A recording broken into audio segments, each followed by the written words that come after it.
श्री मनोहर लाल जी पूर्व मुख्यमंत्री, शायद आज उन्हीं की वजह से मैं इस मंच पर इस पार्टी में हूँ। हमारे बहुत नए ऊर्जावान, बहुत सुलझे हुए और कमिटमेंट के सिंसियर श्री नायक सिंह सैनी जी, मैं एक बार सारी भीड़ से खड़ी होकर कहूंगा कि एक बार मनोहर लाल जी का, नायक सिंह सैनी का और पूरी भारतीय जनता पार्टी का खड़े होकर तालियां बजा के स्वागत। पूरी भीड़ खड़ी हो जाए। बहुत अच्छा लगा। मैं अलग अलग पार्टी में रहा हूं, कभी सोचा नहीं था कि मैं एक छोटा आदमी भारतीय जनता पार्टी का, जो इतनी देश की बड़ी पार्टी है, इसका हिस्सा बनूंगा। और जिस तरीके से मुझे शामिल करा गया, ये मेरा सौभाग्य है कि इस तरीके का सम्मान शायद बहुत कम किसी को मिलता है। जब देश की 400 लोकसभा सीट चुनी जाए और जिसके चुनने के निर्णय में हमारे माननीय नरेंद्र मोदी जी, अमित शाह जी, नड्डा साहब और माननीय हमारे जवान छात्र जारी पूर्व कहने में हमारे बहुत आदरणीय मनोहर लाल जी, जो हमारे मुख्यमंत्री रहे, मेरे 4.5 साल मुझे बहुत साथ दिया। इन लोगों ने जब एक फैसला करा 400 सीटों के लिए, मैं पार्टी में नहीं था, मैं तो किसी गांव में था। मुझे आदेश आया कि आप चल के पटका पहने 8:30 बजे आपका पार्टी का टिकट अनाउंस होगा। मैं इस एहसान को कभी भी नहीं भूल सकता।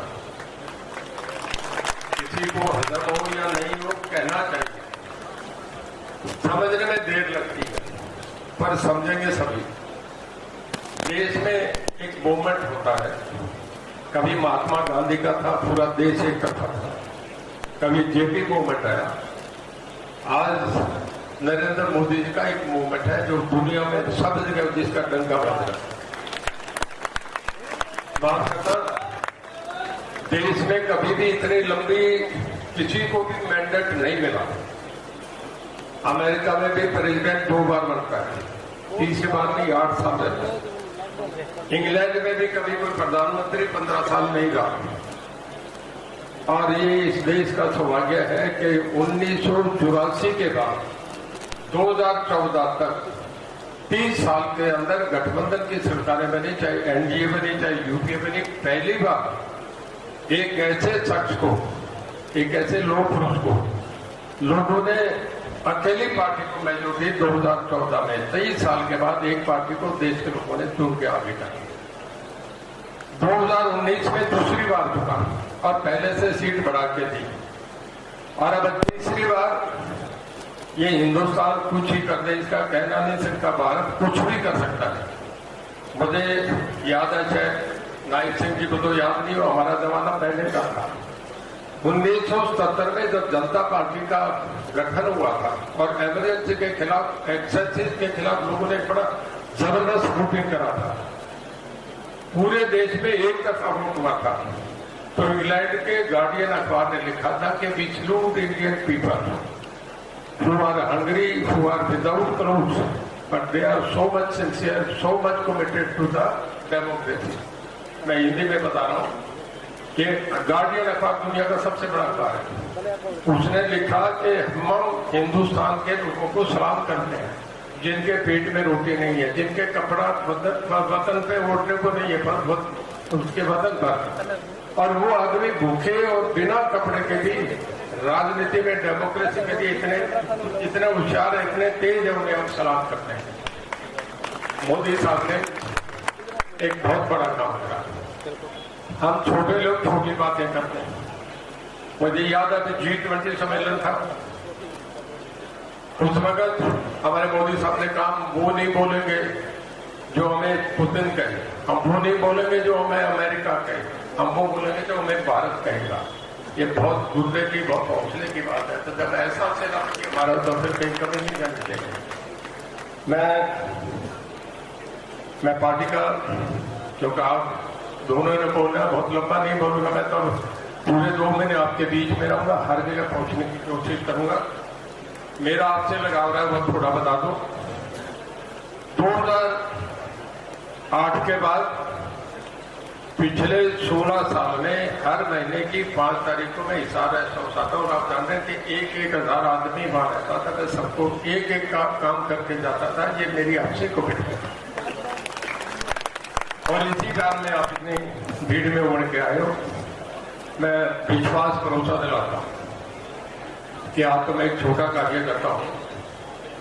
मैं आज भी बड़े आदमी की बात नहीं करूंगा। हमारे फादर साहब कहते थे कि गरीब से हाथ मिला लो, अमीर तो हाथ जोड़ के खड़े रह जाएंगे। मैं तो उस पार्टी से निकल के आया। मैं आपको बताता हूं, माननीय मनोहर लाल जी बैठे हैं, नायब सिंह जी बैठे हैं। एक कार्यकर्ता के रूप में इस पार्टी में कहीं भी किसी इम्तियाज की जरूरत पड़ेगी, रणजीत सिंह सबसे आगे कर कभी भी से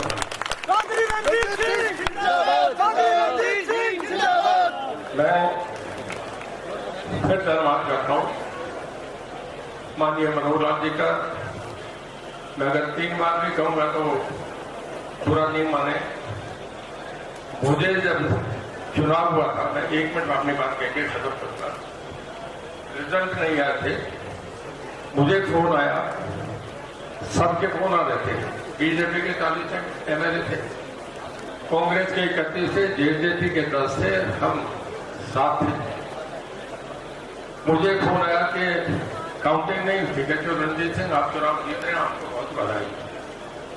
मैं कहने लगा माननीय मुख्यमंत्री जी, अगर प्रदेश का 1 नंबर आदमी इलेक्टेड, सबसे प्रदेश का बड़ा आदमी मुखिया मुझे ये कह रहा है तो मेरा विश्वास और मजबूत होता है। मैं आपका धन्यवाद करता हूं। आप कहने लगे कि नहीं मुझे कुछ और कहना है। मैं कहने लगे जी हुक्म करें कि हमें अच्छे लोग साथ चाहिए। मैं कहने लगा जी एक बात सुन लो, मैं बहुत स्वाभिमानी आदमी हूं।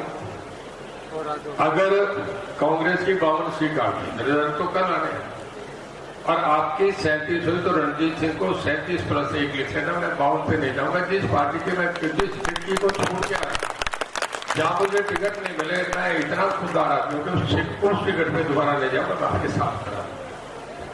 और फिर मुझे कैबिनेट में मुझे दिया। मैं इससे अगला स्टेप कह रहा हूं कि किसी आदमी को ऐसा सपना भी नहीं आ सकता कि मुझे कैबिनेट में ले और फिर उसके बाद कैबिनेट का इस्तीफा हो जाए, फिर अगली कैबिनेट ली जाए और उस कैबिनेट में मुझे तीसरे स्थान पर शपथ दिलाते थे। इससे ज्यादा विश्वास और भरोसा नहीं हो सकता। तीसरा, अब जब आज मुझे पार्टी का टिकट मुझे दे दिया लोकसभा का, तो एक स्टेप से आगे स्टेप ये मैं समझता हूं कि शायद 1000 मीटर की दौड़ में भी इतने कदम तेजी से नहीं उठेंगे जो आपने मेरे कदम उठा दिए। मैं इसके लिए